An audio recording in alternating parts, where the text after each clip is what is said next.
Bismillahirrahmanirrahim. Assalamualaikum warahmatullahi wabarakatuh. Iman akhwat yang disayang Allah Subhanahu wa taala. Alhamdulillah wa syukurillah di hari menjelang Idul Adha. Insya Allah besok kita semua dapat menjalankan ibadah sholat id ya. Insya Allah gak ada halangan. Kita dipertemukan dalam psikologi anak yang hadir 2 minggu sekali ke ruangan Anda, yang mudah-mudahan akan membuat kita semakin tepat sebagai keluarga kah, sebagai tetangga kah, sebagai anggota masyarakat, atau justru kalau kebetulan kita punya peran-peran tertentu, insya Allah semakin paham kita akan bagaimana anak-anak membutuhkan kehidupan yang aman, nyaman, damai dengan perlindungan optimal. Tentu tidak lupa salam salawat kita lantunkan kepada kekasih kita Muhammad Rasulullah SAW beserta keluarga dan kerabatnya. Ikhwan akhwat yang biasa hadir, Anda masih ingat tentu saja Dr. Hamid Patilima dari. Baik, terima kasih Mbak Nuning. Bismillahirrahmanirrahim. Assalamualaikum warahmatullahi wabarakatuh. Alhamdulillah kita masih diberi kesempatan oleh Allah untuk berjumpa untuk pendengar Radio Rasil di mana saja berada, terutama yang ada di Batam, di Kota Palembang, Pontianak, kemudian di Jabodetabek, lalu yang ada di Sukabumi, Magelang, Semarang, Jakarta, Bondowoso dan Banyuwangi. Insya Allah kita akan melanjutkan pembicaraan kita di 2 minggu yang lalu tentang praktik baik di bidang perlindungan anak di berbagai kota yang kami kunjungi atau juga kami temui melalui Zoom maupun pertemuan langsung. Seperti kita ketahui bahwa pemerintah daerah wajib dan bertanggung jawab melaksanakan program nasional di bidang perlindungan anak melalui kebijakan kabupaten kota layanan. Hal ini diatur di Undang-Undang Nomor 35 Tahun 2014, khususnya di pasal 21. Menuning, selain pasal 21 itu juga di undang-undang itu mengatur bahwa sebuah kabupaten kota itu juga harus menyediakan sarana prasarana dan SDM yang ramah anak, terutama dari mereka yang bekerja dengan dan untuk anak, baik itu dari pemerintah, baik itu dari masyarakat, orang per orang, lalu dari dunia usaha, dan juga tidak lupa dari media. Jadi mereka itu harus benar-benar ramah kepada anak. Itu diatur di pasal 22. Lalu kemudian ada yang menjadi kunci penting juga di dalam Undang-Undang Perlindungan Anak itu mengatur bahwa anak itu dijamin suaranya untuk didengar sesuai dengan usia dan kematangannya. Kemudian oleh pemerintah melalui Kementerian Pemberdayaan Perempuan dan Perlindungan Anak itu mengembangkan forum anak. Nah, hari-hari belakangan ini Bu Nuning terkait dengan menjelang peringatan Hari Anak tanggal 23 Juli, forum anak ini mereka mendengarkan pandangan-pandangan atau pemikiran-pemikiran dari para menteri. Kemarin saya lihat itu dari Menteri Hukum dan HAM, karena di sana di Kementerian Hukum dan HAM itu ada beberapa anak yang mereka bina di lembaga pembinaan khusus anak. Dulu mungkin Mbak Nuning pernah dengar ada lembaga pemasyarakatan anak. Iya. Sejak tahun 2012 nama itu dirubah menjadi Lembaga Pembinaan Khusus Anak, karena dulu itu ada Undang-Undang Nomor 3 Tahun 1997 tentang peradilan anak. Lalu kemudian berbagai desakan ke Indonesia, akhirnya namanya berubah menjadi Undang-Undang Nomor 11 Tahun 2012 tentang Sistem Peradilan Pidana Anak. Jadi anak-anak itu ke kantor polisi itu alternatif terakhir. Yang utama itu harus diselesaikan di masyarakat. Itu jadi sangat penting juga, harus diketahui oleh semua orang yang apabila kalau melihat ada anak yang bermasalah, itu sedang memperlihatkan bahwa orang-orang yang ada di sekitar anak itu sedang melakukan pengabaian, sehingga ekspresi dari anak itu dengan wujud menentang atau mereka melakukan tindakan-tindakan yang tidak dikehendaki oleh masyarakat. Yang menjadi poin penting di pasal 24. Jadi kita harus mendengarkan suara anak. Lalu yang paling penting itu di pasal 72 Mbak Nuni, yaitu peran serta dari orang per orang, masyarakat yang terlibat di lembaga atau mereka yang ada di dunia usaha. Sekarang dunia usaha juga ada yang sudah bergabung di Asosiasi Perusahaan Sahabat Anak.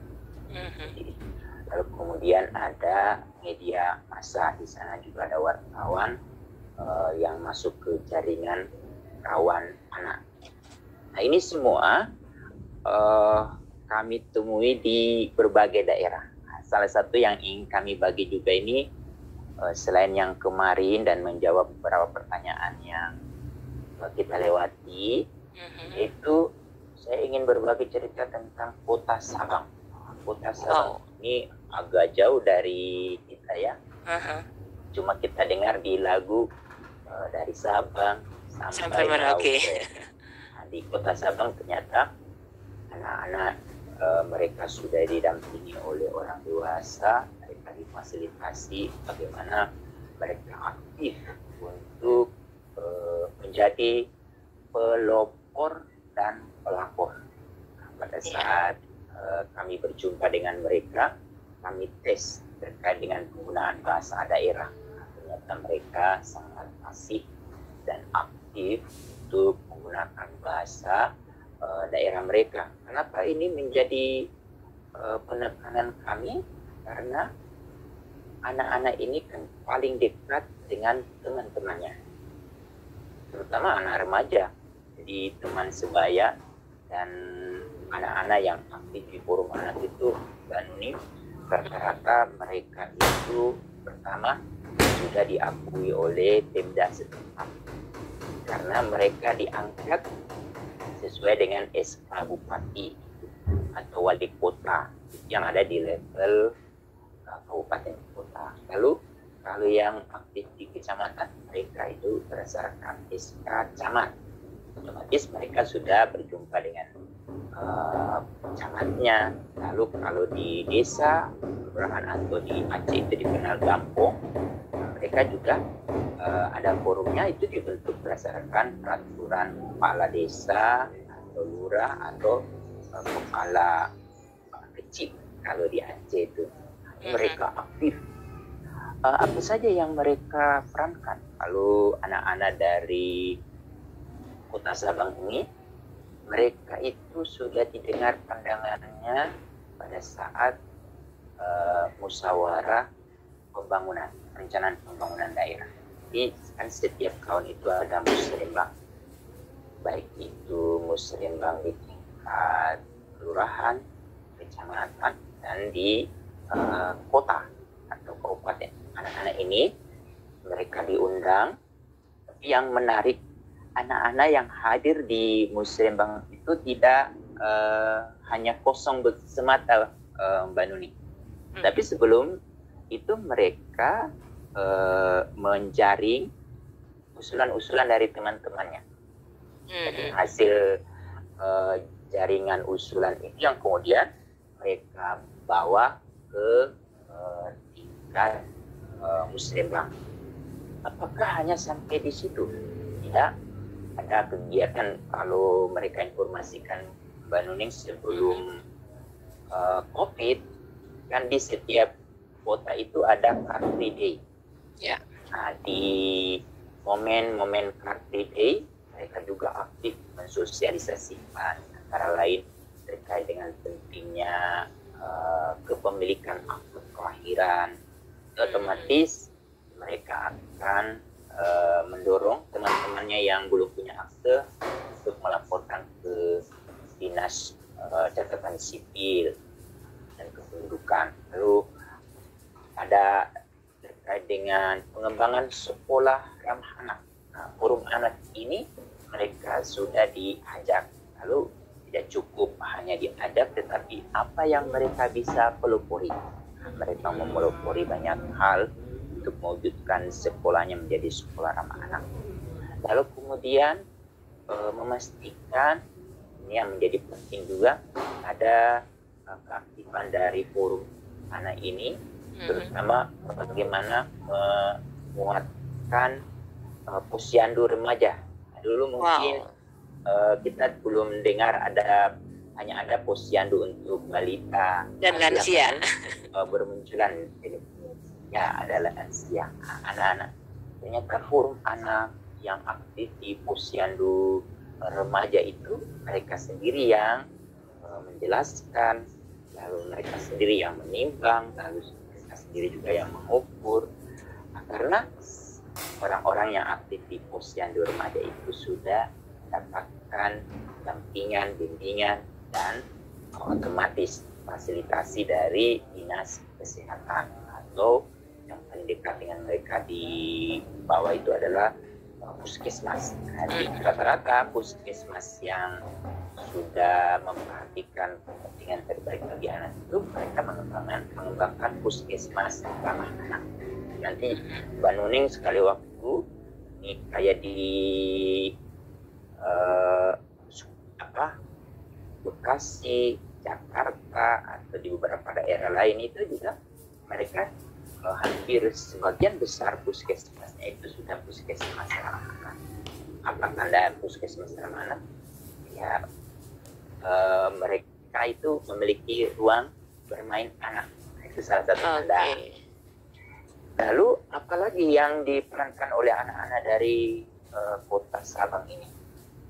Banyak sekali mereka aktif. Nah, pada saat pandemi ini mereka membantu Satgas COVID untuk mensosialisasikan pada teman-temannya tentang bagaimana menegakkan prokes, protokol kesehatan. Lalu kemudian juga mereka membantu ada beberapa temannya yang belum terakses dengan jaringan untuk pembelajaran jarak jauh atau belajar dari rumah.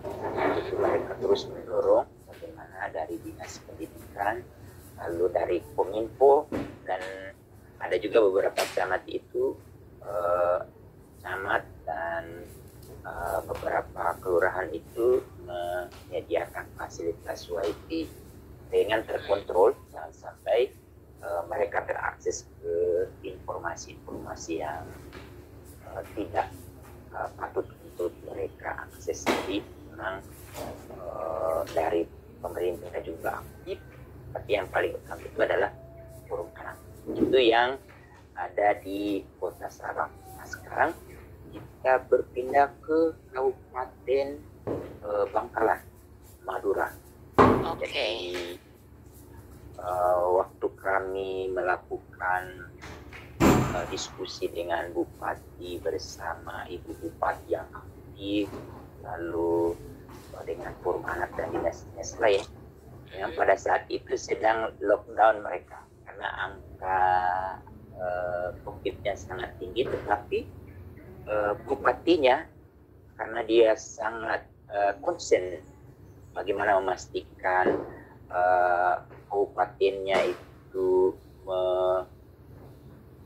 benar-benar melaksanakan program nasional di bidang perlindungan anak, itu menyempatkan diri untuk menemui kami, terutama untuk menjelaskan apa saja yang Kabupaten Bangkalan lakukan. Yang menarik itu adalah keaktifan dari Ibu Bupati. Tetapi kembali lagi kita melihat bagaimana dinas Bupati dan Ibu Bupati itu benar-benar memperhatikan forum anak. apa yang dilakukan oleh anak-anak di Kabupaten Bangkalan itu adalah bagaimana memastikan tidak ada perkawinan di usia anak. Mereka melakukan kampanye, jadi memastikan semua anak itu berharap terakses ke sekolah, ke satuan pendidikan, baik itu yang dikelola oleh dinas pendidikan maupun yang masih di bawah bimbingan atau di bawah penyelenggaraan kantor agama atau di bawah Kementerian Agama.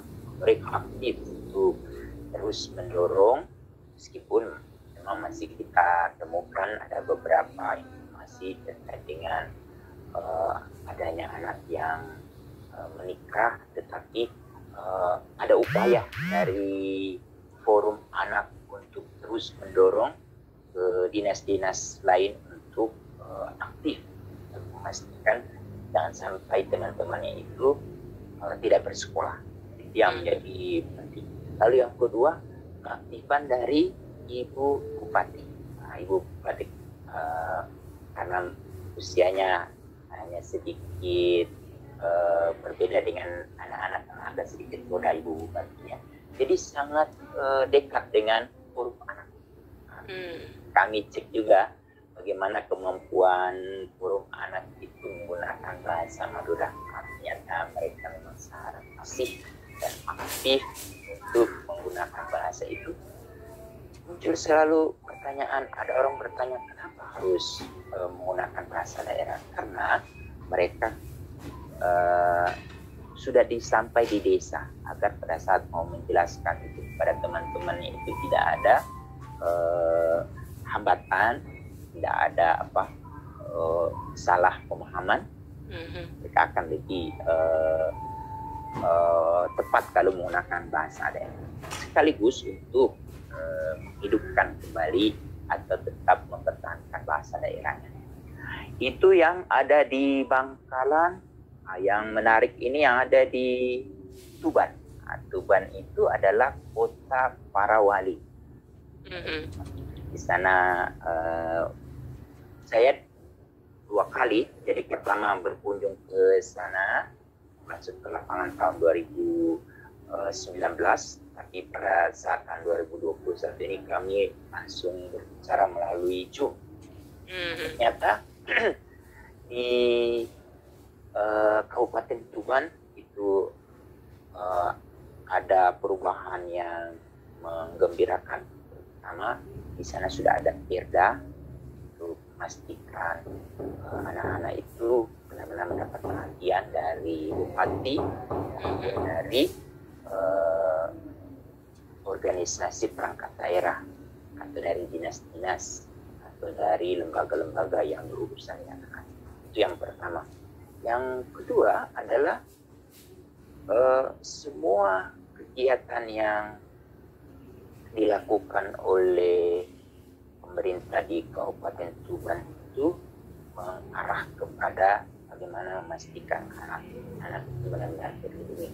Itu kami terus memberi tantangan kepada mereka bagaimana memastikan kan di kota atau di Kabupaten Tuban itu Mbak Nuning ada museumnya Kus Plus. Ya. Saya pernah ke sana, yang lalu di sana kan banyak peninggalan-peninggalan para wali.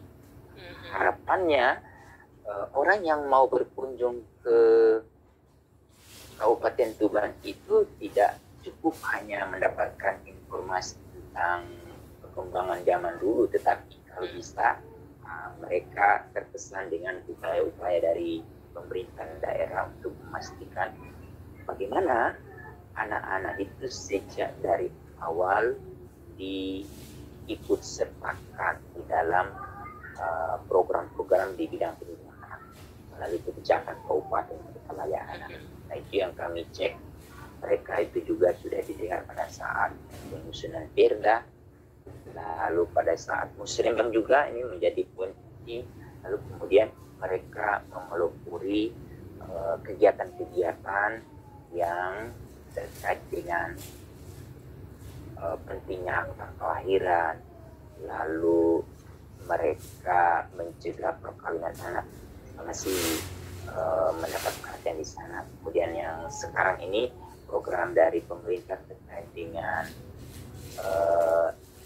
mencegah stunting, forum anak juga aktif. Lalu juga selama pandemi ini mereka tidak hanya berdiam diri, ambil bagian untuk sosialisasikan prokes. Meskipun kegiatan-kegiatan tahun-tahun sebelumnya itu tidak terlalu terulang lagi karena ada batasan-batasan, jangan sampai mereka menjadi tempat penularan. Tapi intinya mereka juga keliling, jadi tidak anak-anak yang aktif di forum anak ini, mereka tidak hanya berdiam diri, tapi bagaimana mereka itu berperan sebagai pelopor ataupun sebagai pelapor. Lalu yang lain yang perlu juga saya ingin bagi ini ya, anak-anak dari Sumedang. Mbak Nuning kenal Sumedang karena apanya? Tahu. Nah, ternyata di sana banyak kegiatan dari anak-anak yang bersama OPD, bersama organisasi perangkat daerah, lalu bersama Bupati, yang sangat saya respect dengan Bupati Sumedang itu. Pada saat kami melakukan kegiatan, lalu beliau diundang oleh Presiden, menyempatkan diri untuk bagaimana Bupati itu perlu juga mengetahui apa nih yang harus dilakukan oleh pemerintah Sumedang untuk memastikan kabupatennya menjadi salah satu kabupaten layak anak di Indonesia atau di Jawa Barat. Apa yang diperankan oleh forum anak? Ternyata forum anak juga mereka itu diberi ruang oleh Bupati lalu oleh OPD untuk ambil bagian. Yang tinggal menjadi tantangan ke depan ini, Mbak Nuning, anak-anak ini mereka di dalam kepengurusan itu kan dibatasi oleh usia, jadi di bawah 18 tahun. Nah, mereka ini sangat potensial untuk dikapasiti. Mereka diberi akses untuk mengetahui apa saja yang dilakukan oleh bupati, oleh kepala dinas. Dari sana mereka sebetulnya sedang belajar bagaimana cara-cara orang dewasa di dalam menyelesaikan masalah. Jadi si anak itu tidak hanya mendengar dari berita orang atau dari berita yang berseliweran, tapi anak-anak itu langsung dapat informasi dari bupati, dapat informasi dari kepala dinas, apa yang sedang dilakukan oleh bupati, apa yang sedang dilakukan oleh kepala dinas untuk mereka. Nah, disitulah kemudian mereka ditantang, apa nih yang bisa forum anak lakukan. Memang kewajiban anak itu belajar, tetapi pada saat mereka aktif di forum anak, di sana mereka benar-benar belajar bagaimana orang dewasa dalam menyelesaikan masalah. Dan ini kesempatan yang sangat berharga dan itu mereka benar-benar gunakan. Seperti yang minggu lalu yang saya ceritakan, apa nih reaksi dari ayahnya, apa reaksi dari tetangganya, apa reaksi dari gurunya setelah mereka aktif di forum anak ini.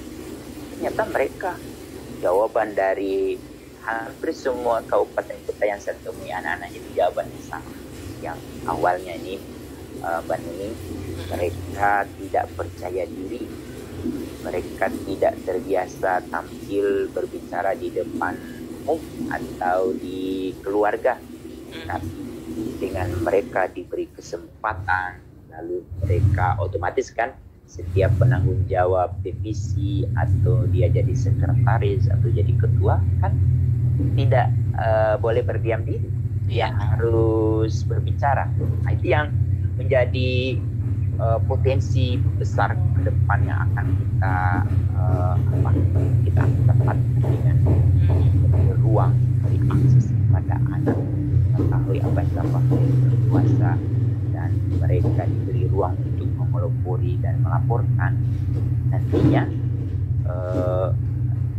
yang dulu-dulu orang tua itu agak malu-malu atau menarik diri, sekarang mungkin 5 atau 10 tahun yang akan datang kita akan menjadi anak-anak yang berkualitas, yang sangat percaya diri. Dan ini yang kemudian banyak orang selalu bertanya, apa sih yang diketahui oleh anak, apa yang jadi masih ada orang-orang seperti itu. Itu biasanya orang-orang yang tidak terpapar informasi tentang undang-undang perlindungan anak, atau dia mungkin tidak pernah terpapar potensi anak. Tapi yang paling menantang bagi kita itu adalah pesan dari surat As-Saffat ayat 102, di mana Nabi Ibrahim dan Nabi Ismail berdiskusi saat dia akan disembelih. Nabi Ibrahim meminta Nabi Ismail untuk berpikir, lalu kemudian berpendapat sampai untuk mau disembelih saja si anak itu harus meminta untuk berpikir, lalu kemudian dia berpendapat. Hal ini yang kemudian kita sebagai orang yang aktif mendampingi, memberi ruang kepada anak-anak itu aktif, itu akan terlihat. Nah, itu di beberapa daerah Sumedang. Lalu di Garut, apa nih di Garut yang mereka perankan? Garut terkenal dengan dodolnya Kangkung. Ini saya tanya-tanya, apa nih yang sudah dilakukan oleh tokoh adat yang harus menggunakan musik kebudayaan. Begitu juga pada saat kami di Lamongan. Lamongan itu terkenal Jawa Timur, ya orang-orangnya yang menjadi wirausaha di kaki lima. Saya sampai di Merauke saja itu ada orang Lamongan. Saya juga sudah bertemu dengan bupati secara langsung tahun 2019, nanti tahun 2021 karena COVID ini kita lewat hibrid. Jadi apa yang sudah dilakukan oleh bupati Lamongan? Pertama, mereka itu memastikan ada peraturan daerah tentang kabupaten layak anak. Lalu kemudian di saat itu tidak hanya dinas-dinas saja yang aktif, tetapi dari pengadilan agama yang sangat concern untuk memastikan jangan sampai pengadilan itu memberikan keputusan mengenai dispensasi perkawinan. Dan sekarang dengan Undang-Undang Nomor 16 Tahun 2019, ya usia menikah itu adalah di atas 19 tahun. Nah, kalau di bawah itu memang benar-benar tidak diperbolehkan oleh undang-undang. Itu pengadilan agama sangat menaruh perhatian. Kemudian dari kepolisian sangat aktif mensosialisasikan, lalu sangat aktif juga untuk memastikan, untuk menegakkan undang-undang sistem peradilan pidana anak, bahwa ke kantor polisi itu adalah alternatif terakhir. Yang utama itu adalah bagaimana penyelesaian kasus itu di masyarakat, di keluarga korban dan di keluarga pelaku. Tapi kalau toh tidak bersepakat, yang kemudian harus lanjut. Lalu yang ingin saya bagi lagi dari kami di beberapa daerah, yaitu tentang keaktifan dari pusat pembelajaran keluarga. Pusat pembelajaran keluarga ini idenya baru dimulai tahun 2016 Bun Banuning. Jadi memang masih perlu sosialisasi, diseminasi ke berbagai masyarakat. Nah, apa poin dari Puspaga? Yaitu Puspaga ini tidak hanya berdiam diri di kantor, tetapi mereka aktif membuka kelas-kelas untuk orang tua dan kelas-kelas untuk anak-anak yang ada di sekolah. Melalui Zoom, mereka aktif sosialisasikan tentang pentingnya bagaimana menjadi orang tua itu harus memiliki pengetahuan, memiliki keterampilan, dan yang paling utama itu adalah memiliki sikap yang selalu mendidik anak dan tidak berpihak, yaitu sikap non diskriminasi. Tapi yang paling penting itu adalah selalu mendengarkan pandangan anak melalui diskusi-diskusi dengan anak-anak atau bermusyawarah dengan anak-anak pada saat pengambilan keputusan untuk kepentingan terbaik mereka. Itu yang menjadi penting dari Puspaga. Di daerah-daerah yang saya kunjungi tahun ini 2021 itu sebagian besar Puspaganya sudah hidup. Lalu itu yang pertama. Yang kedua terkait dengan UPTD PPA, unit teknis daerah perlindungan perempuan dan anak. Jadi kalau ada korban, baik itu perempuan atau anak, baik itu karena tindak pidana atau karena ada kasus perampasan harta waris, itu dapat melaporkan ke UPTD PPA. Jadi di unit teknis layanan di daerah itu siapa saja bisa melaporkan gratis. Nah, di sana nanti para korban atau saksi akan ditangani oleh orang-orang yang sudah berlatar belakang, ada yang psikolog, ada pekerja sosial, lalu juga ada advokat. Jadi mereka akan dibantu untuk dicarikan jalan keluar sehingga terpastikan anak-anak atau perempuan itu terhindar dari perendahan martabat kemanusiaannya, karena mungkin yang melakukannya itu dia emosi atau karena dia tidak berpengetahuan. Melalui unit pelayanan ini si perempuan atau anak yang menjadi korban atau menjadi saksi itu benar-benar tertangani. Walaupun sampai si pelaku ini harus dituntut, itu juga harus ada solusi-solusi, karena di sana ada namanya manajemen kasus. Jadi di manajemen kasus itu nanti ada manajer kasus akan menggali persoalan yang dihadapi oleh perempuan atau oleh anak itu secara detail. Lalu kemudian dari hasil diskusi itu kemudian ada rekomendasi. Rekomendasi mungkin pertama, si anak ini yang menjadi korban tindak kekerasan ini perlu mendapat layanan medis, langsung dikirim ke puskesmas atau ke rumah sakit yang memiliki pelayanan terpadu, pusat pelayanan terpadu atau pusat krisis. Di sana dia akan ditangani.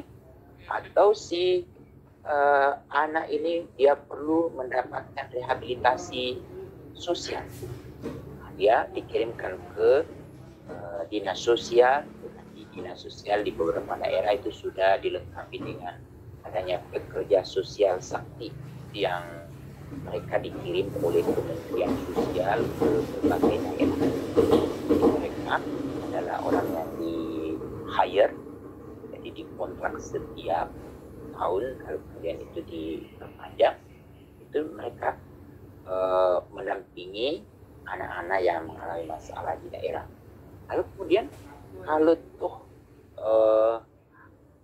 si pelaku itu harus berproses ke pengadilan, atau melalui dari kepolisian, terus ada penuntutan, si anak atau perempuan yang menjadi korban ini nanti akan dikirim ke bantuan hukum atau ke advokat supaya hak-hak dari si korban ini dapat terpenuhi, terutama terkait dengan restitusi. Jadi sekarang Bu Nuning itu biaya-biaya yang diakibatkan seseorang menjadi korban itu akan dihitung, lalu si pelakunya harus membayar. Jadi nanti di pengadilan seorang hakim akan memutuskan selain putusan memberatkan si pelaku harus membayar restitusi. Nah, restitusi ini harus diberikan kepada korban. Itu mungkin yang kami bisa bagi cerita awal supaya kita ada ruang untuk tanya jawab. Jadi memang luar biasa sekali, Sumedang, Garut, Lamongan, di mana bupatinya tadi sangat peduli ya dengan peraturan daerahnya. Kalau memang semua menjadi seperti itu, di bawah 18 tahun nggak boleh menikah, keren ya, nggak akan ada pernikahan dini. Oke, kita boleh langsung ke pertanyaan ya Pak Hamid. Baik. Dari Bekasi ini Pak Hamid, mohon maaf nih mungkin di luar tema. Kalau anak laki-laki kelas 5 SD itu mengajarkannya agar bisa menjadi pribadi yang rajin dan berjiwa penolong serta bermanfaat bagi orang lain, gimana ya Pak? Apakah harus dikasih tugas di rumah? Apakah anak laki-laki ini dikasih tugas cuci piring atau baju sendiri gitu? Mohon nasihatnya. Saya ingin anak saya tumbuh menjadi anak yang mampu, mandiri, tetapi juga berjiwa penolong meskipun dia laki-laki. Oke, terima kasih. Silakan. Baik, terima kasih ayah Anda di Bekasi ini yang menjadi sangat penting tugas-tugas kita agar anak kita itu muncul di hati dia menjadi orang yang sangat kerelawanannya itu muncul. Jadi hak anak untuk memiliki hati nurani ini benar-benar terlihat dari praktik-praktik yang dia lakukan. Langkah-langkah yang perlu kita lakukan, pertama ini kita ajak anak untuk berdiskusi, tapi sebelum berdiskusi ayah Anda sudah memiliki informasi yang banyak tentang yang mau diskusikan dengan anak Anda dengan kerelawan. Apalagi seperti saat sekarang kerelawanan ini sangat dibutuhkan, terutama di bidang kesehatan. Lalu kerelawanannya itu juga di bidang kebencanaan. Apa nih yang harus kita lakukan? Apakah harus aktif sampai di bidang-bidang itu saja? Banyak hal. Di Kabupaten Kutalaya Anak itu berharap setiap anak itu dia memiliki hal yang kemudian berdampak atau bermanfaat bagi orang yang ada di sekitarnya. Nah, misalnya kalau anak kita ini tumbuh kerelawanan sosial dia untuk menghadapi bencana.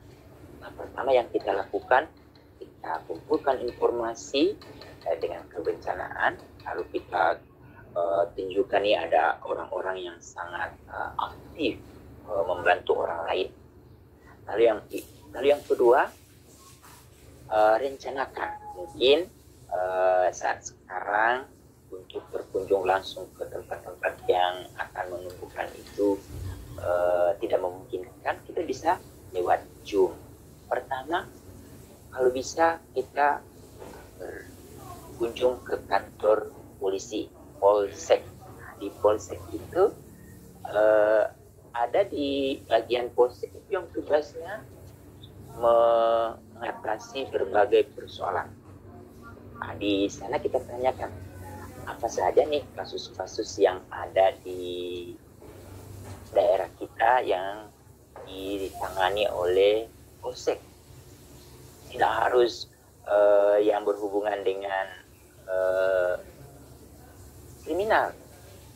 Misalnya di kantor polisi itu kan suka mereka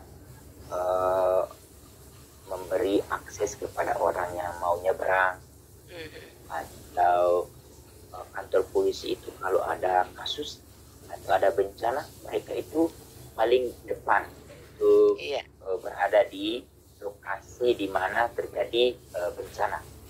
Untuk apa?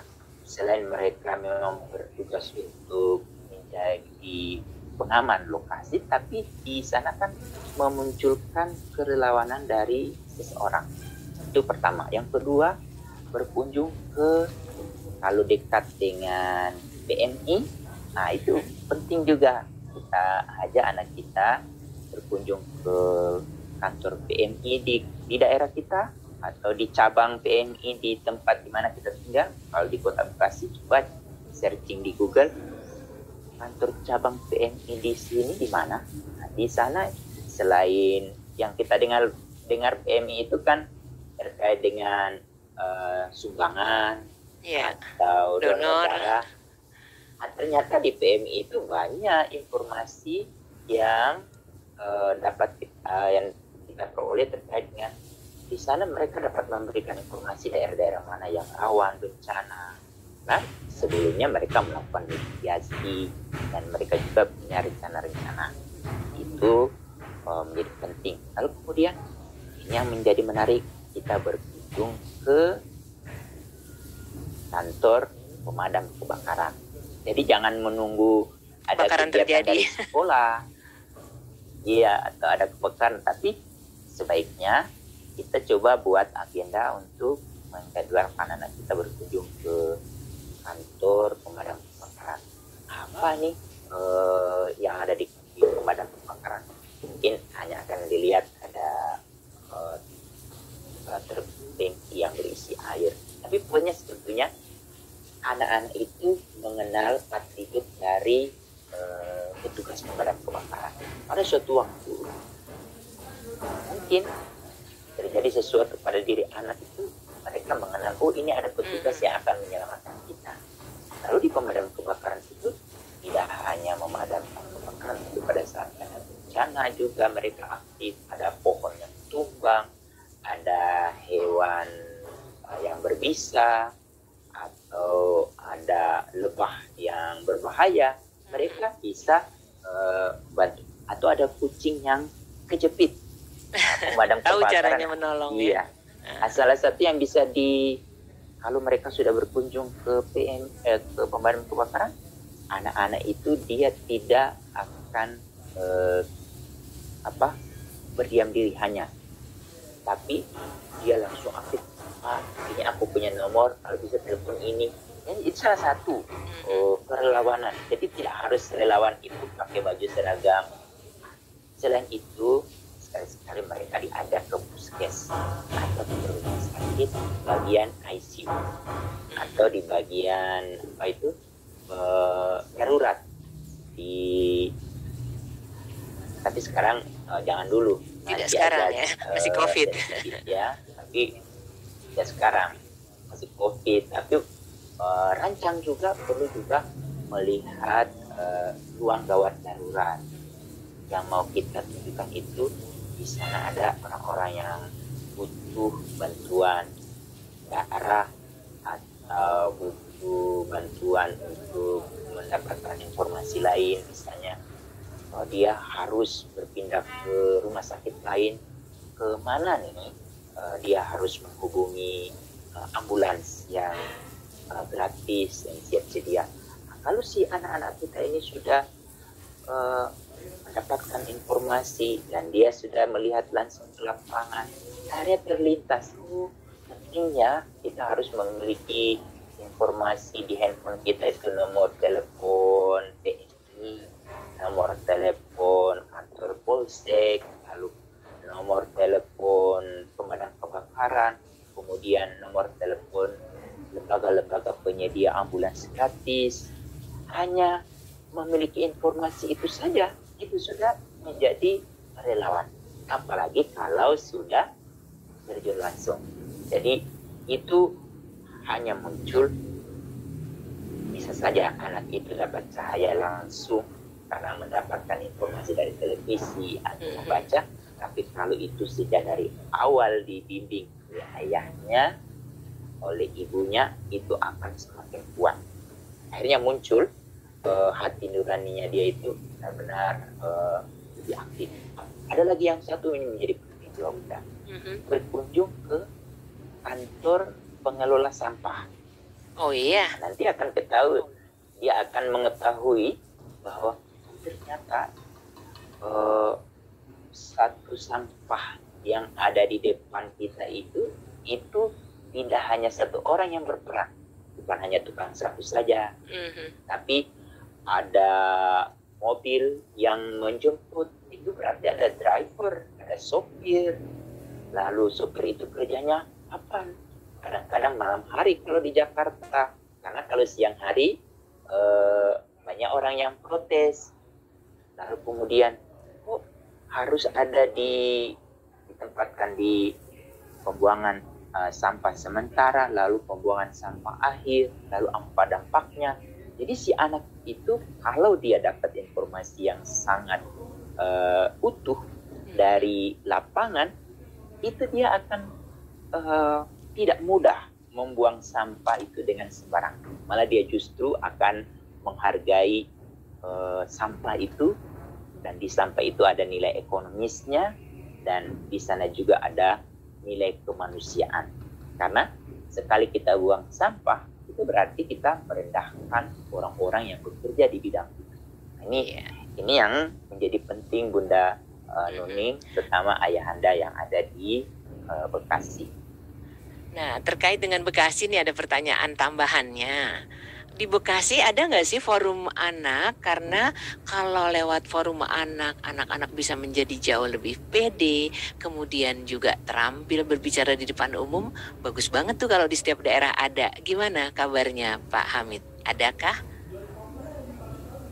Di Bekasi yang ditanyakan. Kalau ayahanda dan bunda yang bertanya itu sekarang sedang pegang handphone, ketik forum anak Kota Bekasi, nanti akan keluar itu Instagram mereka forum anak Kota Bekasi itu sangat aktif. Ada yang menjadi wakil di provinsi, dan ada juga yang pernah menjadi mewakili di tingkat nasional. Sekarang Kota Bekasi itu melalui bupati yang sudah di 2 periode ini, beliau sangat konsen. Forum anak di Kota Bekasi sudah ada. Yang perlu kita cari itu di mana mereka. Lalu kemudian kita telusuri apakah sudah ada di kecamatan dan apakah sudah ada di desa atau kelurahan. Tergantung kategori kabupaten kotanya. Kalau di Bekasi itu dia tahun 2019 itu sudah ada di Madya itu berarti sudah ada di sekitar 70%, ada di sekitar 60% kelurahan sudah bikin forum. Tapi forum anak di tingkat kota itu ada, atau juga di tingkat Kabupaten Bekasi. Jadi sekarang Bunda di Provinsi Jawa Barat itu sudah semua kabupatennya itu sudah menuju kabupaten kota layak anak. Forum anaknya itu yang bisa kita cek lewat Google. Internet memudahkan banyak hal ya. Oke, jadi cek saja. Dan ini pertanyaan berikutnya, presentasinya banyakkan mana kekerasan yang dialami anak dari anggota keluarga atau dari masyarakat luar, dari apa yang Pak Hamid dengar atau ketahui? Iya. Baik, terima kasih. Ini survei pengalaman hidup anak dan remaja tahun 2018 yang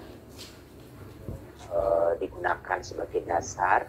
Ternyata yang menjadi menarik, Mbak, pelaku kekerasan sekarang itu yang paling tinggi dilakukan oleh teman sebaya. Sedangkan orang tua baik ayah ibu maupun tetangga atau masyarakat sekitar, mereka sudah agak sedikit khawatir karena sudah terpapar dengan informasi mengenai Undang-Undang Perlindungan Anak. Apalagi Undang-Undang Perlindungan Anak ini sudah mengalami 2 kali perubahan. Yang terakhir pada saat masa pemerintahan Jokowi yang melahirkan Undang-Undang Nomor 17 tahun 2016, itu ada salah satu pasal di Undang-Undang 23 tahun 2002 itu dikuatkan terkait dengan kejahatan seksual, di mana para pelaku itu akan mendapatkan hukuman berat, plus pada saat 6 bulan menjelang mereka akan keluar dari penjara atau lembaga pemasyarakatan, itu pertama mereka akan dipasang chips. Jadi ada chips elektronik atau gelang gitu.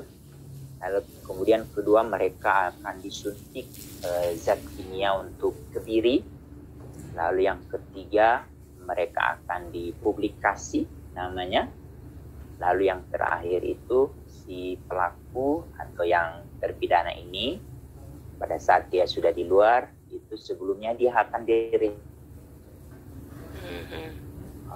saat sekarang baru di satu pengadilan yang sudah memutuskan, tetapi terpidananya belum diproses karena harus menunggu dia keluar dari lembaga pemasyarakatan.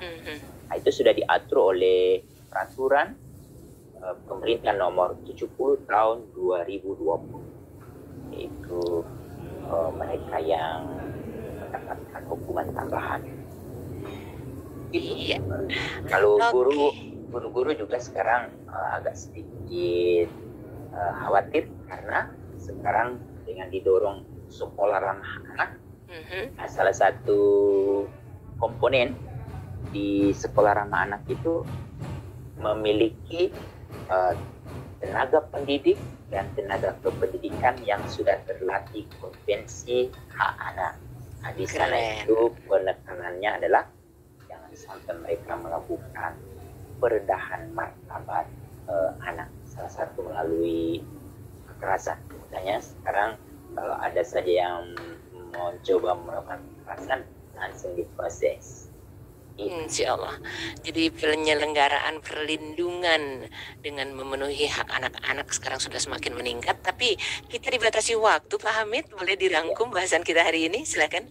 Baik, Ayahanda dan Bunda, apa yang kami jelaskan hari ini sebenarnya berangkat dari kesepakatan internasional yang diterima oleh Indonesia sejak tanggal 25 Agustus tahun 1990, yaitu ratifikasi konvensi anak melalui Kepres nomor 36 tahun 1990. Lalu yang kemudian yang kedua, kesepakatan seluruh anggota MPR, yaitu menambahkan pasal 28B ayat 2 bahwa setiap anak berhak hidup, tumbuh, berkembang, dan terlindungi dari kekerasan dan diskriminasi.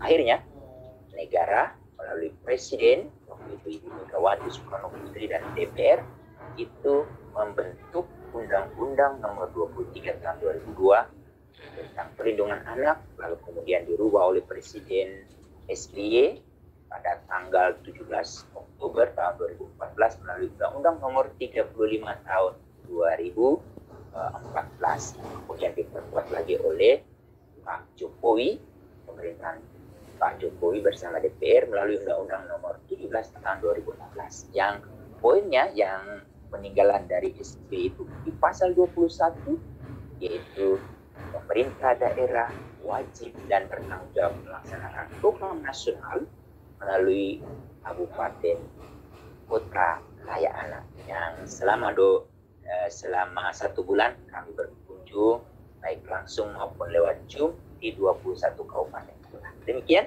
semoga kabupaten kota Ibu Bapak masuk di dalam